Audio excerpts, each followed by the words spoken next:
Hello and welcome to the Blessings in the Streets podcast. I am your host, Joseph B. Roberts, and in studio with me today is a woman who is a phenomenal individual. I've actually known her for well over 30 plus years, and it's been quite a long time since we've seen each other, had a chance to engage with each other. Thank you for social media that we were able to reconnect and kind of catch up. And I reached out to her and extended the opportunity to be a guest on today's show. And she was so gracious enough to do just that, taking time out of her busy schedule.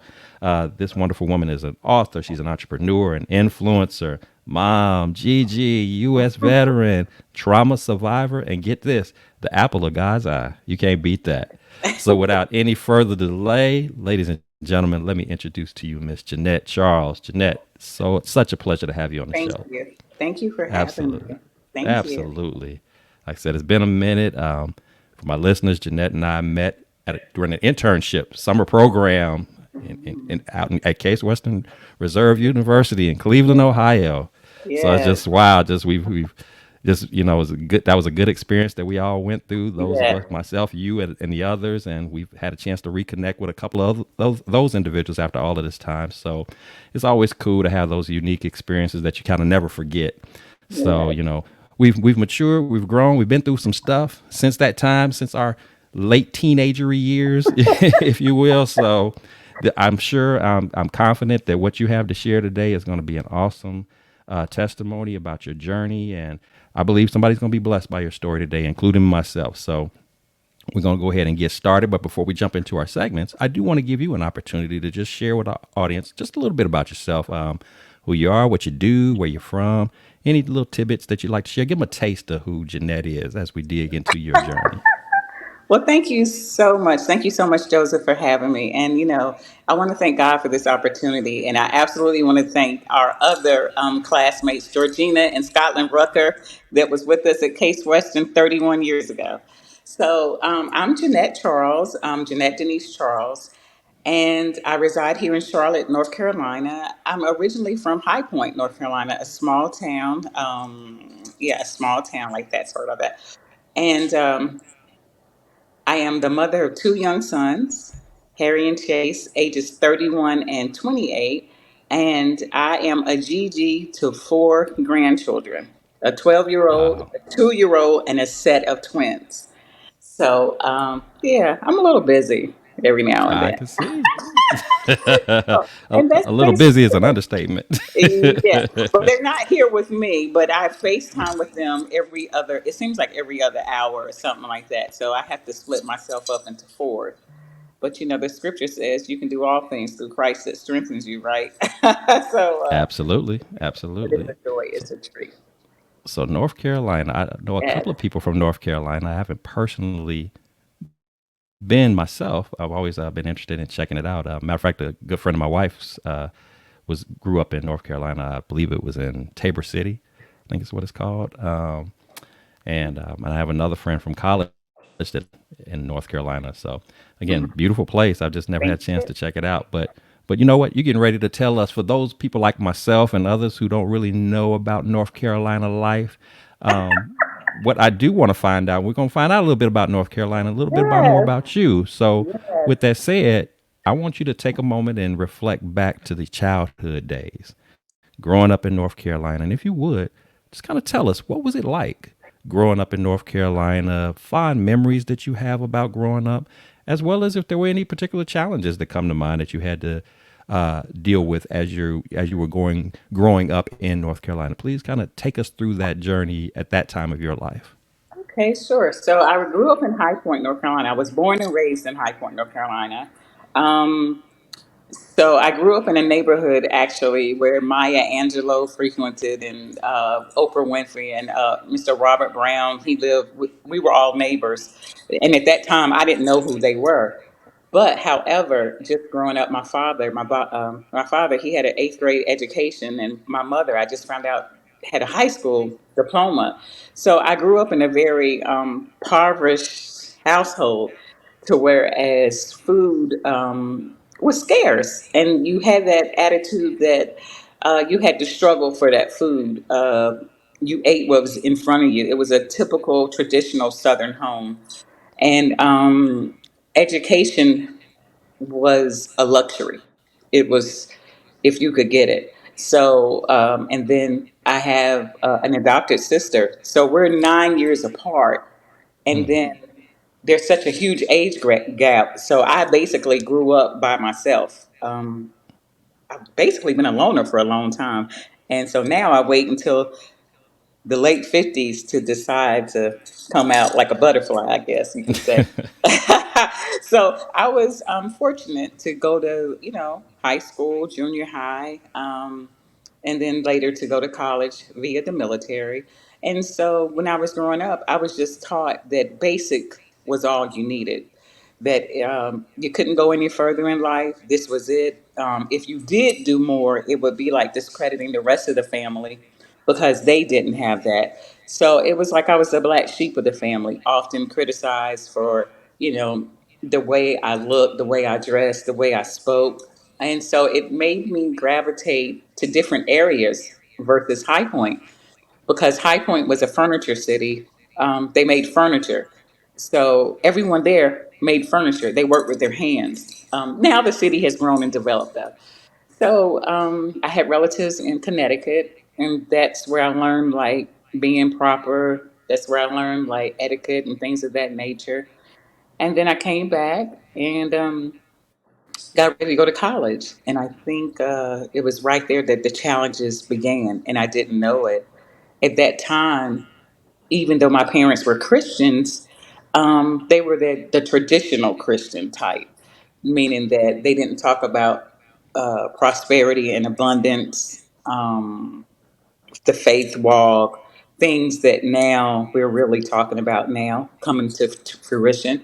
So it was challenging, and I think everything started in my college years because that's when I was trying to figure out who I was, where I wanted to go, what I wanted to be. I've always been a dreamy person, and that's where I started to dream. But those dreams didn't come true until later, later, later. But that's when the challenges started, just getting out into the world. Awesome, awesome. And thank you for kind of giving us that feel of what it was like coming up. And I totally relate to you what you just said about kind of coming into your own as you were entering into those college years, and being that dreamer, but not necessarily sure which direction you wanted to go. But college was sort of that, like I said, sort of that the beginning, I should say, of the breakout moment. Whether it's as you stated, like I waited till later into life to be this butterfly that's Yeah. outspoken versus being sort of the quiet one. And, I had a similar transition in that regard. If you told me earlier in my first stepping into college, coming out of high school, that I would someday be sitting here doing a podcast, talking to somebody like this, I wouldn't have imagined that, or just even the experience that even, provided us the opportunity to actually meet one another, to do an internship program out of the state, being with kids of all different backgrounds and education, different schools that they were going to from all over the country. And, it was wonderful how we all meshed together, but, being that more at that time, being more reserved and, kind of to myself, that type of opportunity and others that would follow allowed me that chance to begin to open up more, kind of let your personality out, and just really see what you're made of, and kind of start to tap into, okay, what am I supposed to do with this life that's been Yeah. given to me? How am I supposed to use whatever gifts that I may or may not know about that reside within me? How do I make that reveal itself, and to be in the complete person? And so, so when you spoke to that, I was just like, yeah, I just started kind of remembering back to that time. It's like, yeah, yeah, you know, Yeah. and it's unfortunate, like you even when you mention, you have that pressure of, I want to do more, I want to be more, but then when you have people, and sometimes even those people are family, that it's like, on the one end, if you wouldn't have been doing anything, then you get criticized for maybe wasting your life and not making anything out of it. But then if you decide, I'm gonna make something out of it, and you actually start to make some progress, perhaps exceeding what others do, now all of a sudden those some of those same people feel some kind of way, like as if you've abandoned them in some Yeah. kind of way Yeah. or whatever. And you know what I'm saying? I'm just trying to be me. I'm just trying to, you know, make sense of all of this. So I can understand why that would add a layer of pressure and frustration early on. So I do appreciate you sharing that. So with that said, I want to kind of go a little bit further with this. So, because as we all know, as you're making that journey through life and you're dealing with a lot of different challenges and obstacles along the way, there comes a point in time where you live long enough, you're going to encounter a situation, encounter a moment that hits a little different. You may be faced with a challenge or a moment of adversity that, while you might have normally been good at navigating those waters and figuring stuff out, every now and then we get hit with something that the weight is a little bit heavier than we're normally used to carrying. We don't have the quick fix to that problem or that challenge, and we may even get to the point to where we actually are questioning and doubting whether or not we can even get through this situation. So my question to you is, tell us about a time when you found yourself in that type of situation where you didn't know how you were going to make it through. You didn't know how you were going to overcome this obstacle. This was just one of those moments in life that I didn't have an answer for this, but I knew I had to figure out something. What was that situation like for you, and how did you ultimately arrive at that moment where you felt like you were finally having that breakthrough to overcome that particular challenge that you're about to share with us?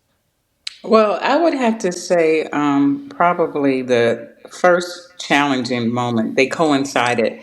Um, well, there were three of them, but I would honestly have to say, just sitting here and just looking back, um, I've always known trauma. Trauma has always been in my life, you know.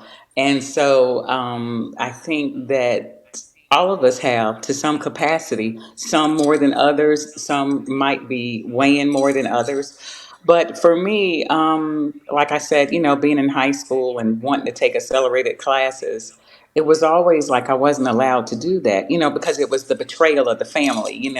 And so I remember my mom saying to me, well, why would you want to take an accelerated class? Why would you want to do that?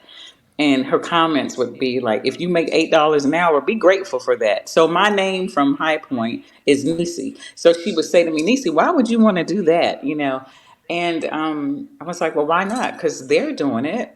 But I think as I started to grow, that's where the identity crisis came in because I really never knew who I was. So in high school, I was in English class, and you know how we would have assemblies or whatever. And I remember we were in the 12th grade and seniors, and at that time, if you made it to being a senior, you had some pull. And so it was a gentleman that came from the military. And so he comes up on the stage, does his speech and all like that. And I was like, wow. And then afterwards, he comes back to the English class and he says, well, is anyone interested? And at this time, we didn't have privacy laws. So he says, okay, well, I'm going to come by your house today and maybe bring something to eat. And I don't remember what he brought. So, my parents, my father worked hard, and for him, it was like your character. So he always taught me your character is worth more than your credit. And so how I grew up was like, if you were such and such child, nobody messed with you. Like, nobody, you know what I Mm-hmm. mean? So the military person said to me, I remember him distinctively, two things he said to me. He said, do you want to travel the world? And he said, do you want to live like this the rest of your life? And that Mm. resonated in here. And so I was like, nah, I don't, right? So I went into the military. And I went into the military. And then that was where I think the biggest challenge happened that I'm still going through right now. But anyway, so in there, in and I mean I can voice it, but that's where I experienced the first assault at in the military.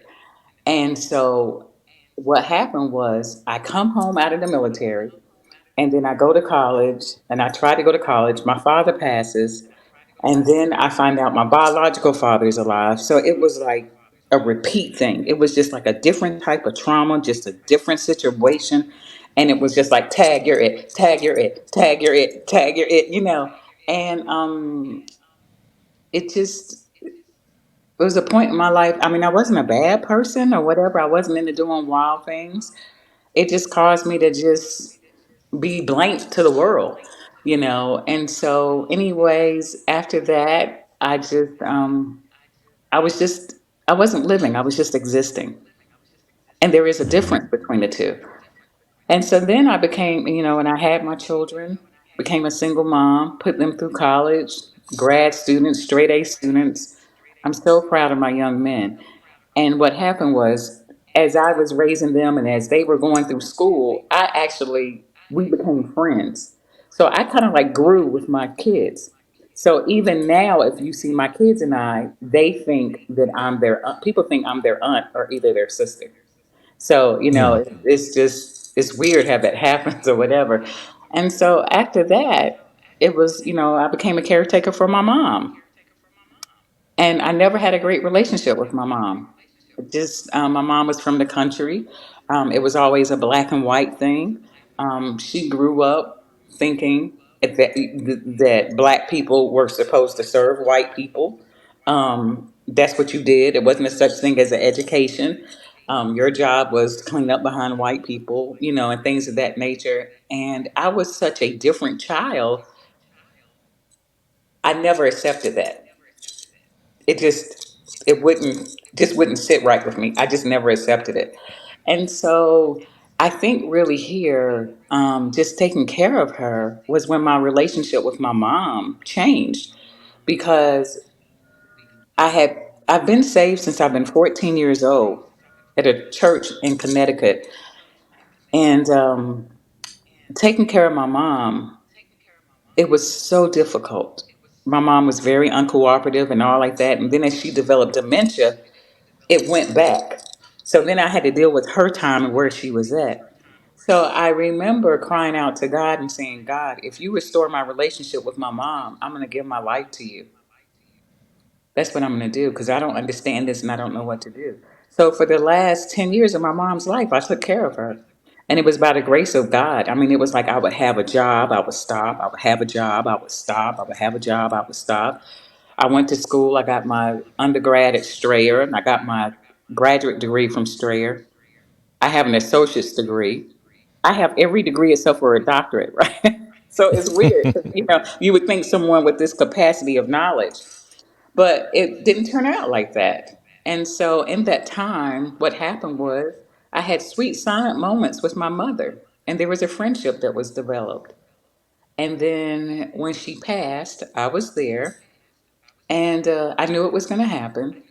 It was like an anticipated grief. And then when the grief came in, the depression came in. And I didn't know what it was. And it was just dark everywhere. And what happened was I lost everything. And the one thing I didn't lose was my sanity. That's the one thing I didn't lose. But I lost everything. I lost a vehicle, I lost my home, and things of that nature. And then I got into a terrible relationship that almost cost me my life. And at that time, I was 50 years old. So my 50 wasn't fabulous. And my younger son, um, all of us are really close, but my younger son, he said to me, he said, Mommy, why don't you come down here and get a better way of life? And I came to Charlotte with $7 and a Snicker bar. That's all I had.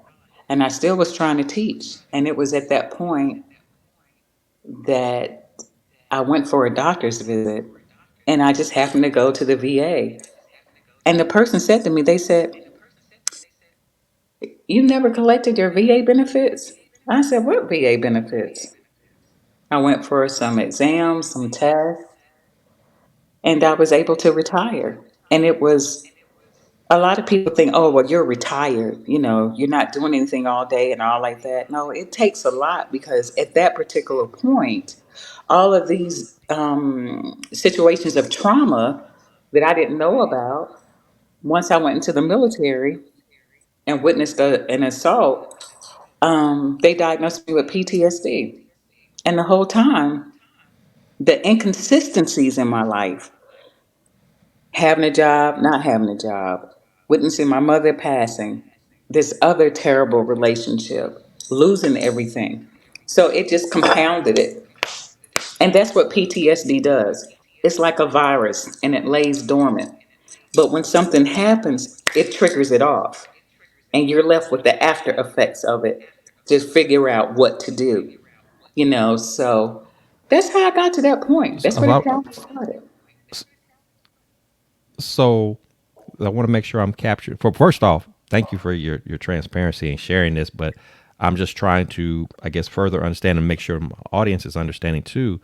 If I'm hearing you correctly, you had the diagnosis for PTSD, but it wasn't the traditional PTSD as if you had been in combat or anything like that, and that's what triggered it. They're saying this is PTSD that occurred from just the various traumas that you've had over life that you just never.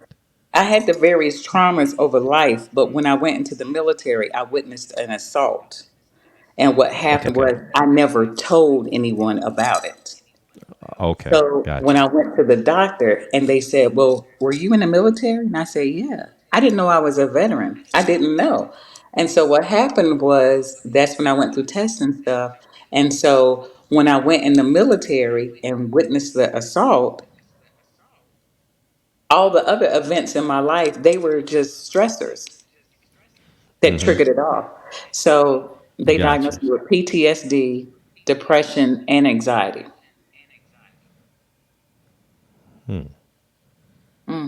But Wow. when you look at me, you never, people don't think that, it's like, and the reason why I can share it right now is because I know that my purpose is to enlighten other people. Mm-hmm. And what we have to realize about PTSD is that it's not color based. It's not ethnicity based. It's not race based. It's not culture based, and so it does lie dormant. And then what happens when you're triggered, your senses, they're heightened. And so you go through that emotional thing, and then there can be paranoia, or you can be like, oh, you're sitting at the grocery store parking lot, like, oh, they looked at me the wrong way, or something like that, or whatever. So it's a tough pill to swallow, and I think I definitely know after being in much prayer, the Lord had already revealed to me that this is what He wanted me to do. To tell Mm-hmm. people about it, and especially, and the thing of it is, when I say it's not race based or culturally based, it's not even so much so that it happens to females, the PTSD or the trauma. There are males that it happened to you know. Mm-hmm. So the Lord had already revealed to me. He was like, "Look, Nisa, you got a story to tell. I need for you to get it out there."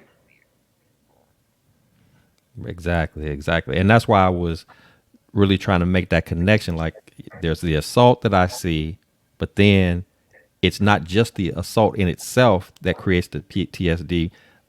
The triggers are all the other stuff that I just never had a chance to let out. I just been carrying it around. And then you spoke to a lot of people see me and they wouldn't think that this is what I have. And anybody that's looking at you right now, I mean, and even thinking back to the last time I had a chance to see you face to face, I mean, there's nothing visible about you that indicates, oh, she's got some issues or anything like that. And that's the thing. A lot of people, for a variety of reasons, walk around every day smiling, laughing.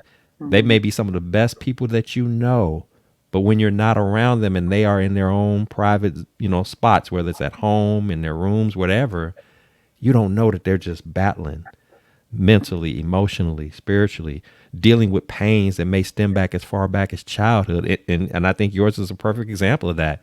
How does that feel to be great with a lot of potential, with a lot of, drive and desire to do wonderful and magnificent things, only to have the people around you just like, why you want that? Why, making you feel like it's a bad thing to feel that way. And then, you know, like you said, you didn't have that good relationship with mom at first. And then now you're put in a situation where you're her caregiver and she has an illness that not doesn't make her necessarily the most pleasant person to be around, not to her own fault, but it's just because of the disease, the dementia and other things. It's like, how do I deal with that? We already ain't getting along when you were good to go. Now you got Yeah. this, and I'm supposed to, you know, I'm supposed to navigate this. I'm supposed to, be compassionate and be supportive when my trauma says I didn't get that support. And now I'm put in this position to give it, and so, but I do, as you stated, I do believe that, God makes no mistakes. And you had to go through what you went through so that you would be in position in moments like this. And I'm sure other moments at platforms and things that you've had the opportunity or will have the opportunity to be on that allows you to identify with people who are dealing with similar pains and similar struggles to actually bring light to what PTSD is, the true meaning of it, the true essence of what it means to hold stuff inside and not have an outlet to release it. And of course, with yourself, and this is why we always, particularly here on the show, we always emphasize about that relationship with God matters so much, because when you think you're all alone and it's just you, nobody to talk to, nobody to lean on, he's there and he's wanting you to surrender and open up to him and tell him how you feel. It's not because he doesn't know. He just wants to hear you say it so then he can show you that unconditional love. He can give you that comfort, that joy, that peace that you are not going to find anywhere else. And it allows you to get comfortable in your pain, not so much get comfortable from the standpoint of staying stuck there, but seeing it as an opportunity to grow, seeing it as an opportunity to develop, seeing it as an opportunity to perhaps share that story and bless other people by it that are, again, facing similar taunting challenges, but not knowing what to do with all of that, not knowing where to go with all of that. So I definitely appreciate you sharing what you shared, because I mean this is necessary for people to understand. And my prayer, of course, is that those who listen to this are really capturing what is all entail. PTSD, as you said, it's not it's not a race thing. Don't buy into the stereotypes that PTSD is this person who just walks around looking crazy, talking to themselves. They can look very as normal as worldly terms would classify normal to be, and you just don't know what's the anxiety, the paranoia, the emotional roller coasters, and all of that kind of stuff can just really tear a person up inside. So, Yeah. thank you for your vulnerability and sharing that. Yeah, and you're correct. I wanted to piggyback on that briefly. That one of the things, it's like weight loss. You didn't gain weight overnight; Mm-hmm. it happened over time.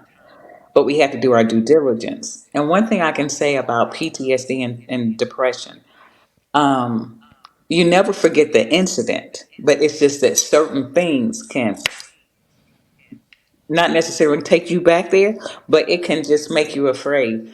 So, the one thing that for me, I've always been a loving, caring, and empathetic person.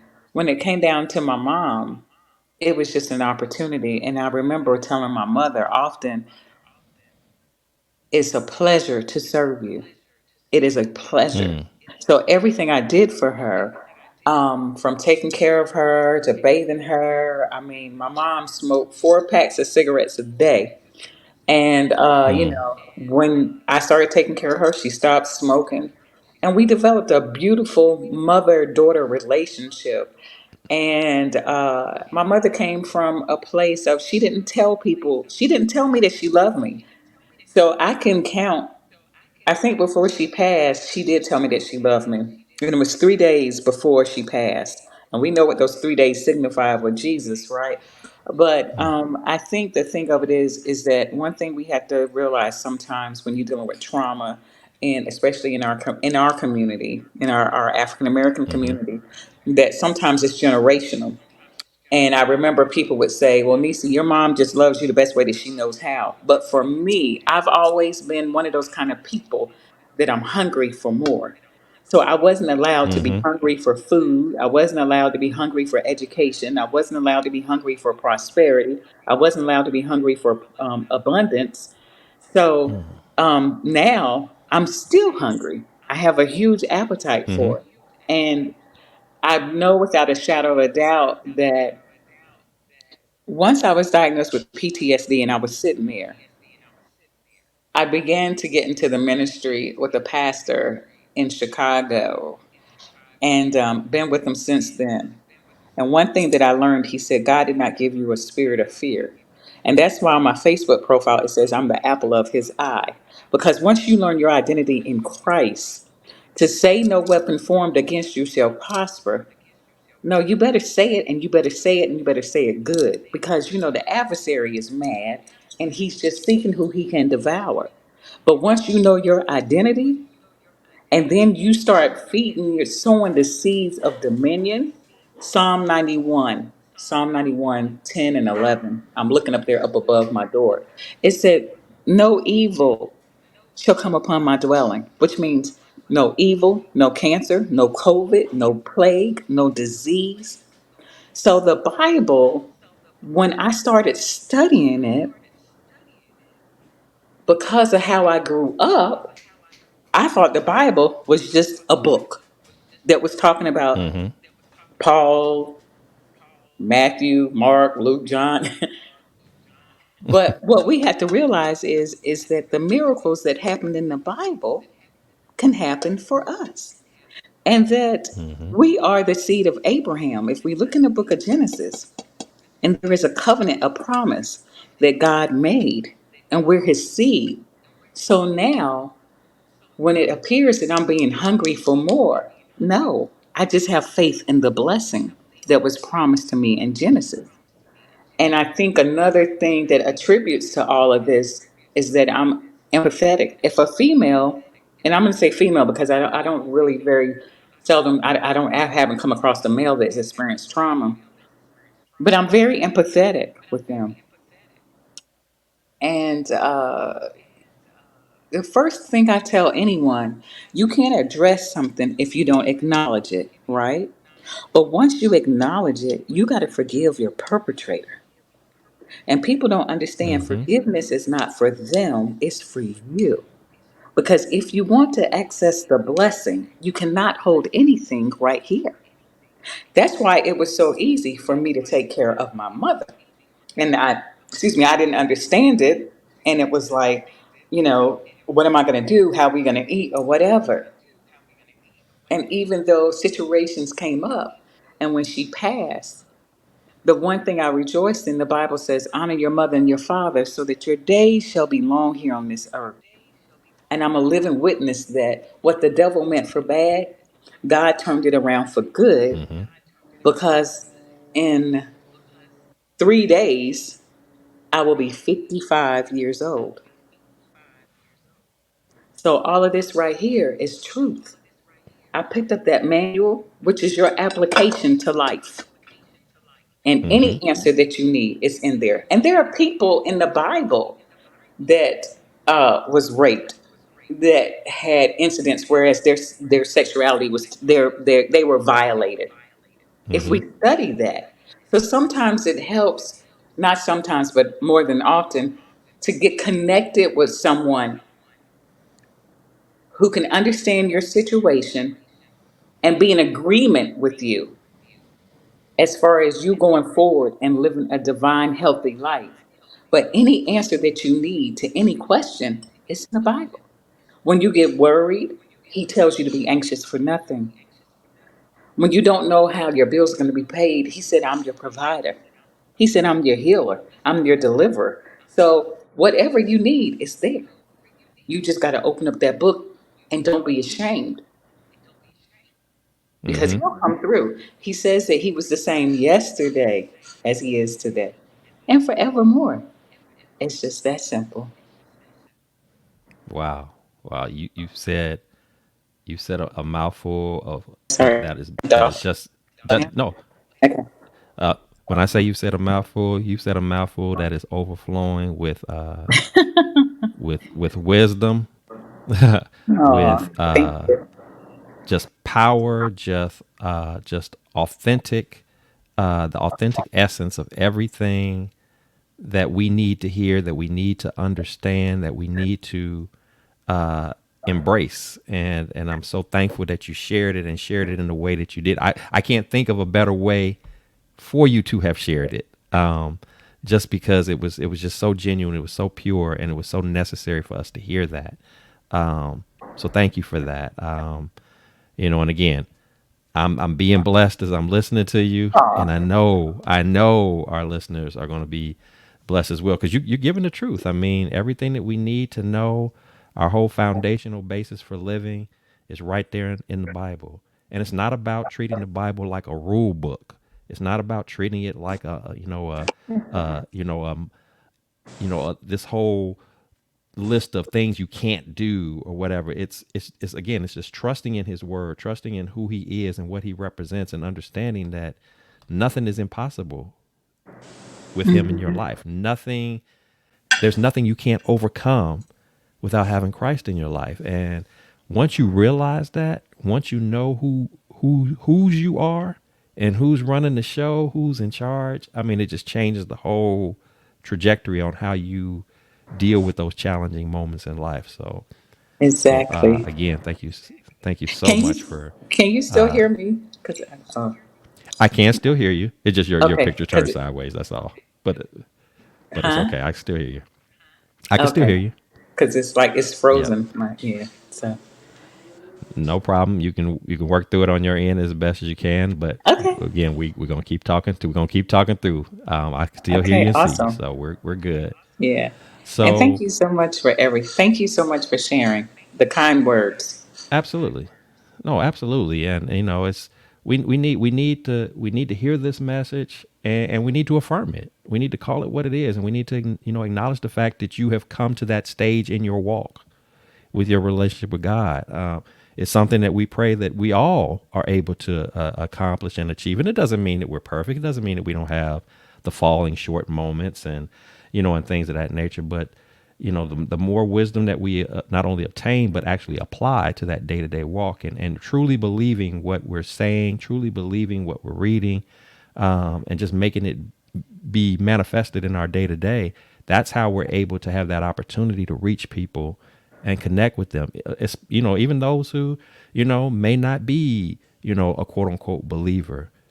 Messages like this, opportunities like this that we're taking right now, we just don't know who we're touching, who we're reaching, and that's why I like doing this in the format that we're doing it. We're not here to try to be all super churchy and holier than thou. We're just laying it out on the table and keeping it real with you, not telling you something, not something that we heard, but something that we know. And so that's why I appreciate so much that in the manner that you've shared up to this point. So with that said, I do want to know, when you find yourself again faced with challenges, adversity, things of that nature. It doesn't have to even be as big as some of the stuff that you've already shared with us. It could just be just the common annoyances of life that we deal with sometimes, that just come across our way and we just have to deal with it. I'm curious to know, what is the process that works for you when you find yourself in these moments of adversity? What things do you like to do, or positions that you like to put yourself in that just kind of helps you keep a level head as you're trying to figure out how I'm going to get through this next challenge, this next battle that's before me? Again, big, small, or somewhere in between. What's your process that works for you? Well, my process that works for me. I don't know if you can still see me or not. So I can. yeah. I can. Oh, You're you good. can? Because Don't I worry can't about see it. myself. So I was Yes, I trying to can. figure that out. But the process that works for me is one of the things I accept people where they're at. And the thing of it is that, my faith might not be their faith. However, I've met some wonderful people on this journey, some beautiful Muslim people, you know, Arabian people, Indian people, and all like that, through just connections of just being on different platforms that I really didn't even know why I was there, right? But what helps me out a lot is mindfulness. And on my TV, I go and I put on the sounds of the ocean, and that reduces anxiety. I've started Tai Chi. I look into some yoga practices. Um, Actually, in all honesty, before I had dental work done and was chewing gum, and popping bubbles really loud. And so I had that dental work done. I do puzzles, like the little the search and finds, and I get them and I do them Mm-hmm. all night until I fall asleep. I do them. It's just helps me to unwind a little bit. Some people can have a glass of wine, but for me, I can do a couple of crosswords. And that helps me out. Being in nature, being outside, that's helpful. And so I just do like little small tactics. And overall, I tell myself it's okay if today wasn't a great day, but tomorrow you'll do better. That's what I strive to have that attitude That's about. awesome. That's awesome. And I love.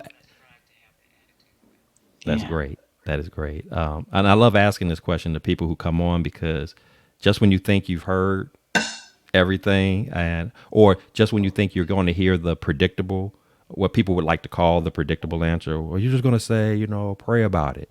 And yeah, we do still pray about it. We still do talk to God about it, but there are other things that you can do that really have nothing to do with you waiting until the challenge or the moment of adversity is here. And I think that's so important that people understand is that you don't wait until the problem is here, big or small. You don't wait till it arrives to start your preparation process. There are things that you can do in advance of those things coming up on your doorstep, because the reality is we all go through storms. It's not a matter of if but when. So what are you doing in the non-storm moment that allows you to be in position so that when the storm does arrive unannounced, without you not knowing the level of intensity that it's going to hit you at, what are you doing to prepare yourself in such a way to where you can withstand that hit, be able to know what weights to be picking up and not to be picking up, and then of course knowing when to how to turn that thing over to God and allowing him to be your ears and your eyes to navigate through it so that you come out on the other side of it stronger, better, wiser as a result of it, versus you trying to just be Superman, Superwoman, putting it all on your back, thinking you're going to just take on the world every time something goes wrong. Well, that'll lead to burnout. That'll lead to, misjudgments and poor decisions, and could cost you in a major way, all because you were just trying to do too much instead of acknowledging the fact that I don't have all the answers. I don't have all of the power and the strength and the authority, but we know who does. And if I can just lean into that in that relationship, I'll be okay. And you spoke to Right. that. You said, I just remind myself it's going to be all right. I'm going to be all right. Yeah. Whatever that is, whatever the Yeah. situation is, I'm going to be all right. And in the Exactly. meantime, the way I'm going to prepare myself to be all right is my puzzles, my ocean sounds, getting in nature, just surrounding myself in an environment that creates a peaceful zone for me. And I mean, I'm not trying to be funny. I'm just saying everybody has their way. Some people it's listening to a select, list of songs. For other people, it's, like say, quiet walks or, whatever it is, whatever works for you. Because somebody again is listening to this and they don't know, they don't have a routine, they don't have a regimen, they don't really know what to do when they're dealing with stuff, whether it's in the moment or in preparation of the moment. So when I hear people talk about these things, I'm always looking for a little nugget here, a nugget there that I haven't tried, but maybe I need to incorporate that to help me to stay level and stay focused so I don't get all bent out of shape when something is before me that I got to deal with. And it's, if I'm not careful, it'll overwhelm me. It'll get me all worked up with my anxiety and frustration and stress and all the things that are not of God. So I appreciate you sharing that. So, Thank you. Jeanette, if you had a chance, yes, oh, absolutely. If you had a chance to speak to the younger Jeanette, the Jeanette who wasn't permitted to be hungry for all the things that you wanted to be hungry for, was made to feel some kind of way about that, who was just trying to figure out your way and your identity. If you had a chance to talk to her, or just imagine that somebody's listening again to this podcast who's struggling with the same thing right now, just trying to find their way, trying to find their identity. Who am I? What am I supposed to be doing? How do I deal with all the stuff that's around me how do I keep the noise and the distractions down so I can be locked in and focused on what God has purposed for me to do in this life? What would be your words of wisdom and encouragement that you would offer to the younger you or others who were like you at that, that are like you, that are like what you were, they're like that right now and struggling, what would be those words of encouragement that you would offer? Well, I tell Nisi every day, girl, you got this. You know, um, I would tell that younger person, if you just have that one friend, you know, because, depending on where your faith is at and people, different levels of faith and how you acquire it. But the reality of it is if you have that one friend that can always provide that nugget of hope at your deepest point of despair, call them because you're not alone. And hope, as long as there's hope, there's life. There's life, there's hope. And so it's all on the other side, but you have to walk to your hope. You know, you got to walk to your Mm-hmm. hope because sometimes we can be stuck right here, but walk to that hope because it's there and it's on the other side. I speak to that little girl every day. I tell her, it's okay. It wasn't your fault. Mm. Get up, try again. And if you feel like today is over, go to sleep. Tomorrow awaits you. I think for any younger version, it's okay to talk about it. And don't get discouraged when you talk to that person and it's not received well. Because God has placed along your path that person that's sitting there waiting to hear you.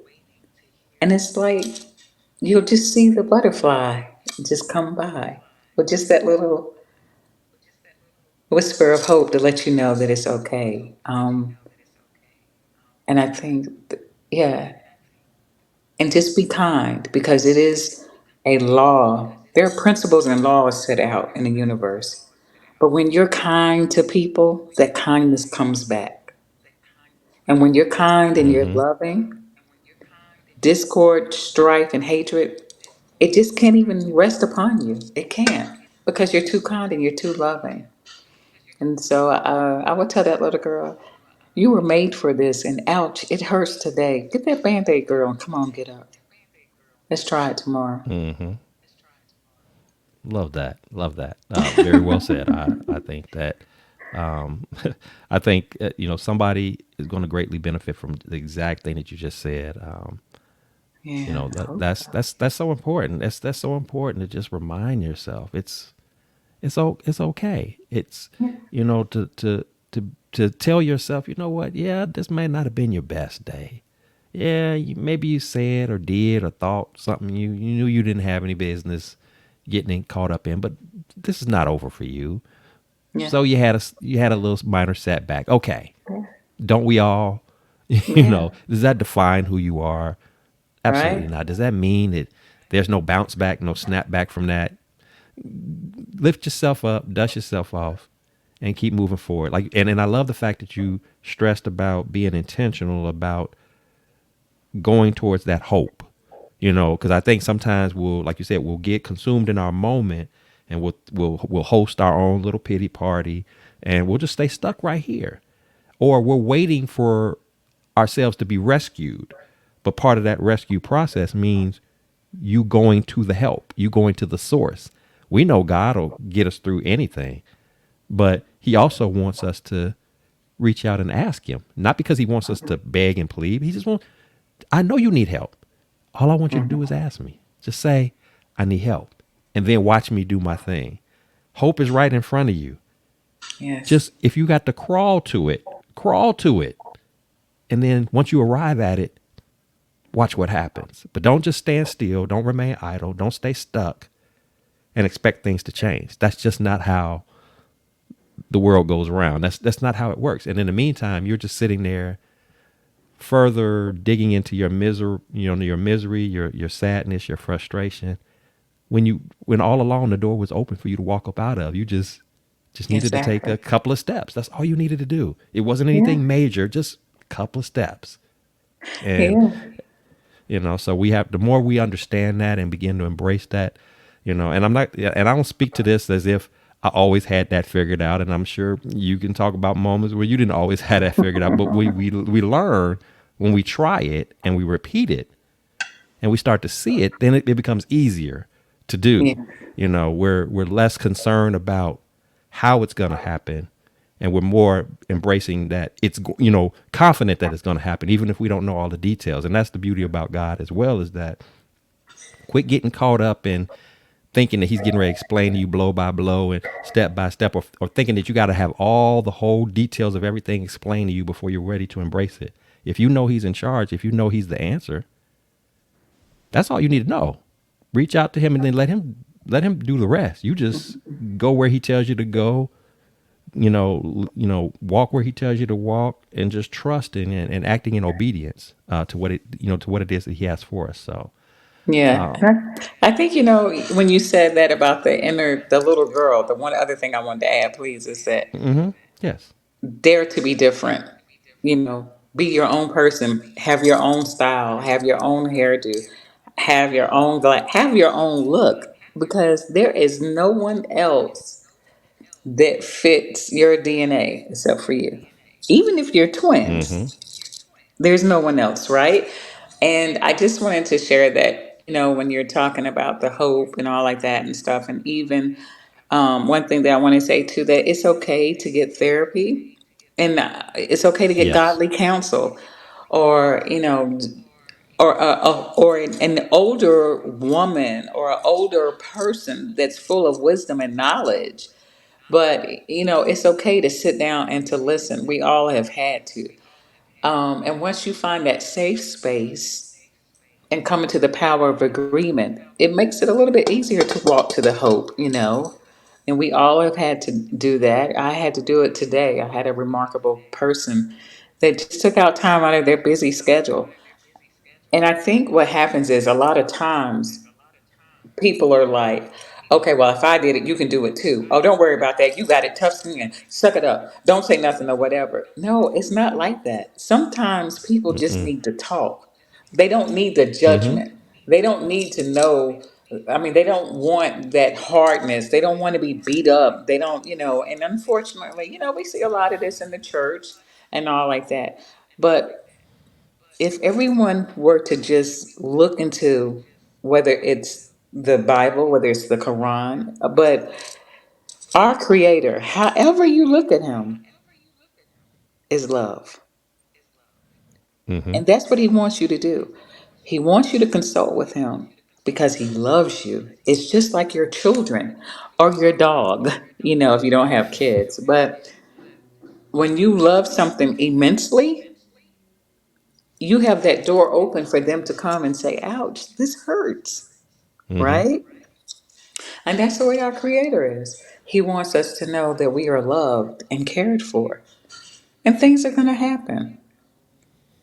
But, in the words of Maya Angelou, she said, and still I rise. Absolutely. Absolutely. Beautiful, beautiful. Great way to close out that segment. I love that. I Thank do. I you. do. I love that. Yeah, that's definitely Thank on you. point. On point. So before I let you go, Jeanette, I do want to, of course, take the opportunity. First off, thanking you for, of course, being on the show, but Thank we you. will, of course, here on the Blessings in the Street podcast. We always like to end things on a high note. So Yes. this is our opportunity to love on you, to celebrate you, to acknowledge, affirm.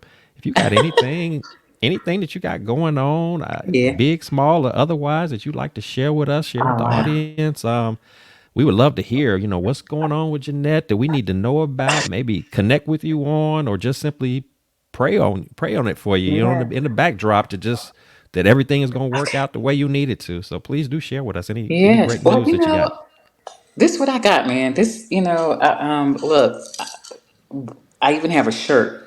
And so it says, darn, 55 looks good on me. I don't know if it says darn or something else. But I'll be 55 on That is Friday. awesome. And it's I've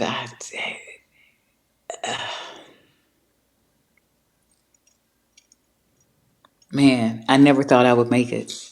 That's all I can say. I never thought I would make it, but I In my North Carolina verbiage, I sure am glad I did.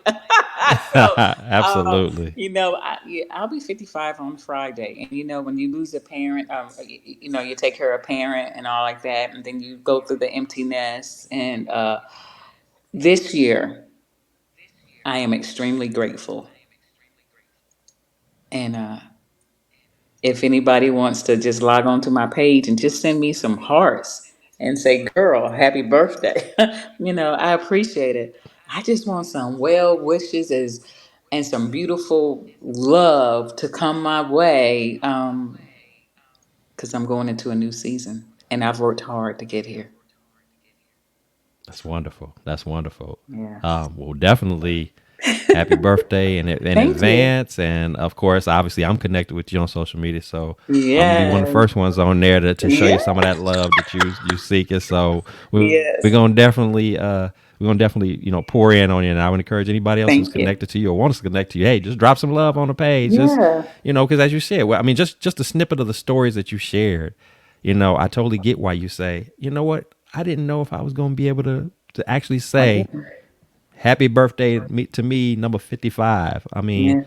but God is good. And, and this, we talk about, I don't look like what I've been through. Mm-mm. But you, for somebody that's 3 days off of 55, you working that very well. So, You know, you working it, you making it happen. And what we say, the black ain't cracking. So we shut your good, we mouth. Yeah. good. The black ain't cracking. So Oh my gosh. Jeanette is holding it down. So Yeah. you defining what 55 can be, over and Yes. beyond anyone's expectations. And Thank like I you. said, it's more than just the exterior of it. It's just the journey. You had every Yeah. reason to wave the white flag. You had every reason to throw in the towel. You had every reason to just give up, Yes. but you didn't. You Yes. kept You fighting, know, you kept pressing through, you kept persevering, and most importantly, you continued to lean into God and allowed Him to show you that He had some special things for you. yeah. That in spite of the those who might not have been as supportive early on, who may have been a little discouraging, who may have you know, not wished well of you to do these great and magnificent things. He always was there for you. He was your number one support, your number one cheerleader. Nobody does it better than them. He was the first one there when you fell down to extend that hand to pick you up and dust you Yes. off and say, it's going to be all right, Jeanette. And that's just a wonderful thing to have a relationship like that where you know that there's at least one person.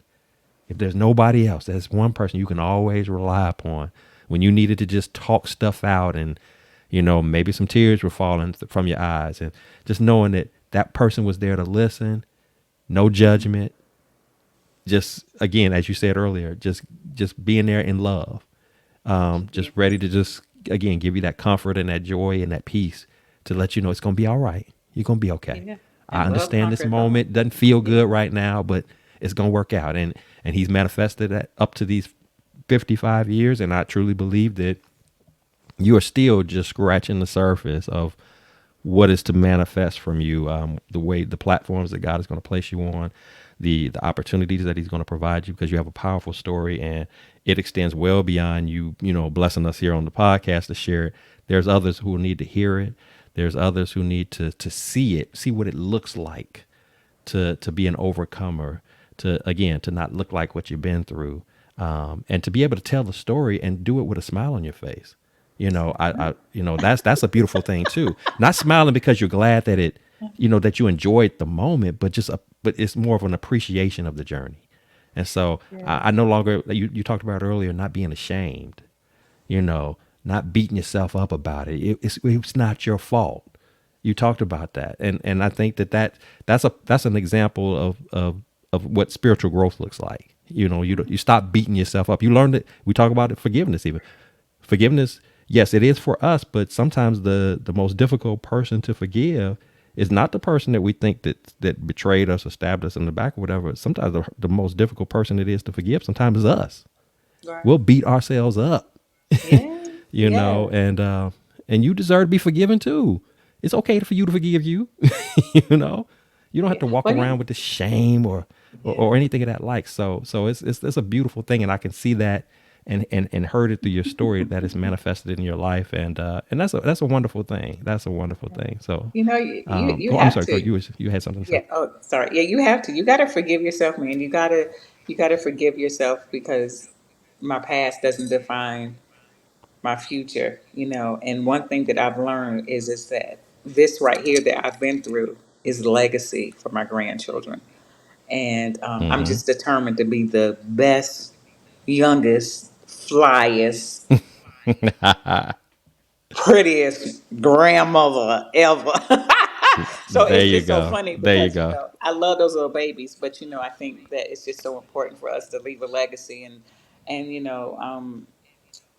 it's time to, as tough as it was, I'm a trendsetter, um, and I've had some obstacles, but you know what? It's not just my grandbabies that I'm leaving a legacy for. I'm leaving a legacy for all little young children, all little young girls, so that they can know that they can overcome and absolutely do anything. And so I think that's what made me a spectacular teacher, because I developed relationships and rapport with young girls. So, I'm grateful, and I'm excited because I'm thinking about writing a book, and it's called My 50 Wasn't Fabulous. So, All right. got some things in there, and, got some things planned, and those are some goals that I have. And it's not for me, it's for others, so that they'll know that they can overcome it. And as long as there's hope, and, the Bible says all you need is a faith of a mustard seed, but Mm-hmm. that and hope, it's a beautiful equation. So I'm excited. And thank you so much for having me. I'm just so excited. Absolutely, Triple pink. absolutely. And we're gonna stop thinking about that book that you're gonna write, and we're gonna say we're awaiting the arrival of that book that you will be Okay. writing. Now, not I'm Okay. thinking about, I might, maybe. We're gonna go ahead and we're gonna just go ahead and speak that into existence. The coming Okay. soon. This book Coming is coming soon. soon. It's gonna be a blessing, and when it comes out, you going if you haven't already been back on the show beforehand, you will definitely be back by then to talk Oh, about it thank you.